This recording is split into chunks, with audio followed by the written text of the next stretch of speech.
already started the stopwatch, so hopefully you're on. All right, perfect. You got 15 minutes. 15-minute warning.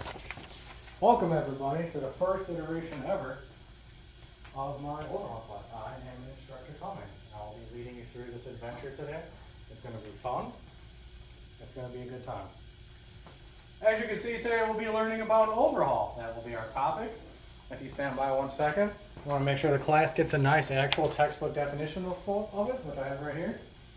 Overhaul is the process of searching for and extinguishing pockets of fire that remain after fire has been brought under control.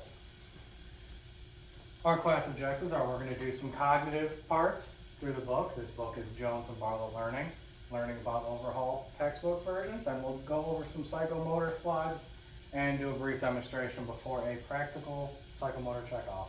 There will be an oral and a written exam after this test. Yeah. The oral exam. I will be giving the oral exam, but they strictly said it cannot be a film. So, I don't know if I went some laws or something. Will we be using any material from the ISTA manual? I wonder a question myself, and no, it will not be. Our training officer today could not acquire that material. He's not here.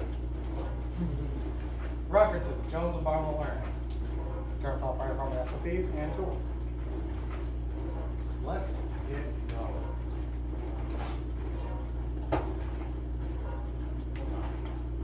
Overhaul is strenuous work.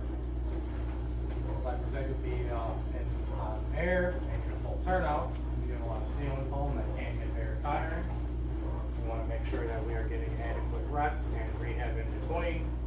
We may even want to get IC to consider having fresh crews. We have very limited manpower here, so that's most likely going to mean you're just getting rehab and going right back into it 4 or 5 cycles of it.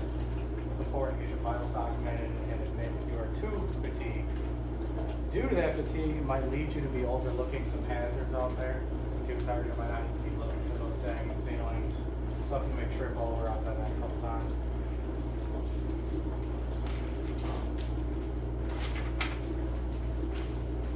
These notes and stuff.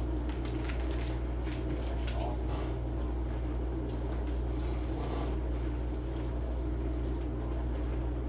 We want to be aware that the structural integrity of the building may be compromised. We talked about some signs we could have for that earlier. We could have sagging floors, we could have sagging beams, water in there as well. That's always going to depend on what kind of construction we have. A little more in depth in that later. Lightweight or truss construction could have a big risk to it. You could also have some issues if you have heavy equipment on the roof. We talked about a commercial structure, might have some HVAC on the roof that could cause some potential issues. Like last time, what are some other issues in a commercial structure? Commercial structure? Mm-hmm. The drop ceilings? Water. You got wires that are above it, you can take the duct and whatever. Yep. Yep, those get heavy. You got the pipes in the ceiling too, which are heavy. Still going. Haven't filled the summer. You might have accumulations of water on that ceiling. Steel beams. Steel beam. Cleaning and retracting. And what temperature does a steel beam? That field does not. Does not know. 1,000 degrees. 1,700 degrees. 1,000 degrees. How many inches? 6 inches. We'll save that for the building construction. Let's go. Building 7 construction.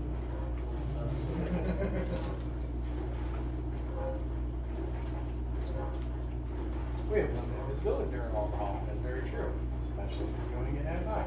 You might want to consider getting some scene lighting thrown in there. Make sure you can see very well. Might still be a smoky environment. That's very true. You might have some wet surfaces. Could be another safety consideration. You don't want to have no slips and falls, no trips. Drop.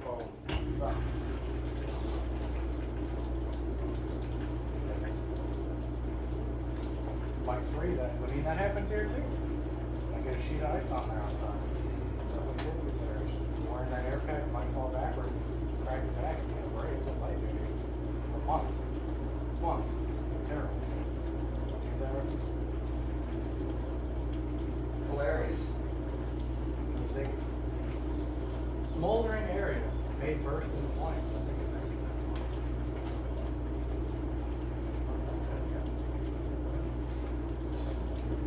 Burst into flames. I guess what they might be getting at, you mentioned earlier, could be gas building up. You're doing all wrong, someone rips that stove off the wall not thinking, or you don't have a good truck that didn't shut the gas off like my truck. Might cause some issues there with gas leaking the building. Let's do some Rod Feltner war stories. I mean, that's how he burns time. You made one in Memphis with a terrible truck. The truck couldn't find the gas shut off, so they walked around and said, check, gas is shut off. Turns out the driver was too nervous to tell his lieutenant he couldn't get it. The truck was in. Can't remember. If your truck, you might know if that's your truck number. It was East Memphis, so not a 41s. That truck. Yeah, our lieutenant on that ship was awesome. I love that dude. But he's also 6'5" and scary as shit. So I can see why a new private would be afraid. Because like, I couldn't get it, couldn't find it. So we put the fire out, came out, and it just roof went right up against the flame. Yeah. They ended up bursting the gas line in the house. Nobody could find it because of limited visibility. I tried to go back in there my second bottle, couldn't see shit. Couldn't find it. The ceiling was all over the floor. We spent like 30 minutes trying to fight that gas fire. Here's one I did years ago back when I was in. It's not that I didn't know how to cut it off. I just we were assigned to kill it until it was this house and it's obviously been under construction and we were renovating it. So we had already had the gas turned off and I wouldn't cut it.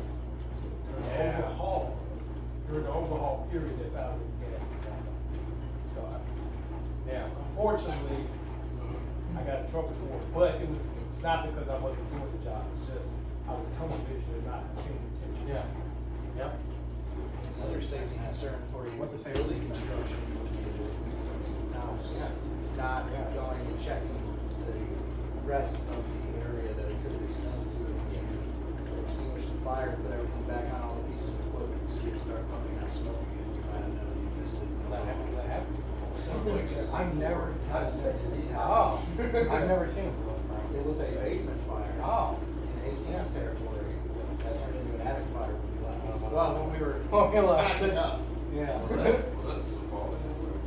It was not actually. There was a very similar story.